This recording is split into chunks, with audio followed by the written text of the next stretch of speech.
हाय मैत्रिणींनो, मी तुम्हाला आज साबुदाण्याचे पेज करून दाखवते. म्हणजे आपण खीरसुद्धा बोलू शकतो त्याला. उपवासालाही चालते. मी बारके साबुदाणे घेतले. ते 2 पाण्यात स्वच्छ धुवून घ्यायचे आणि त्यातलं सगळं पाणी काढून टाकायचं.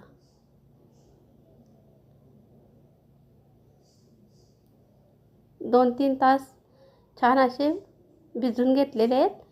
त्याच्यात पाणी नाही ठेवलं, त्याच्यामुळे अगदी सुट्टे सुट्टे झालेले आहेत. छान त्याला तुपामध्ये परतून घ्यायचं आणि शेंगदाण्याचा कूट घालायचा. शेंगदाण्याचा कूट जास्त बारीक करायचा नाही, जाडसरच ठेवायचा. आपल्या आवडीनुसार ड्रायफ्रूट टाकायचे.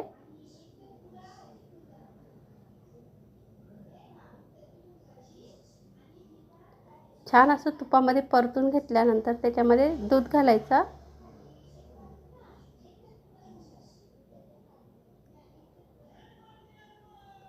चवीनुसार आपण त्याच्यामध्ये विलायची घालून घेऊया.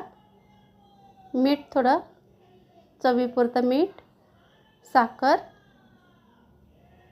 छान मिक्स करून घ्यायचा. 2-3 मिनटं शिजून द्यायचं. एकदम पटकन होणारी रेसिपी आहे.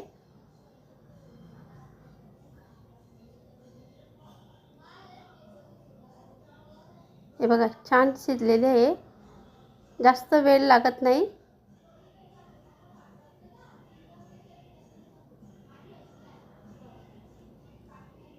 आपली साबुदाण्याची खीर तयार आहे.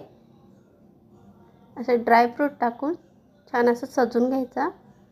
खाण्यासाठी तयार.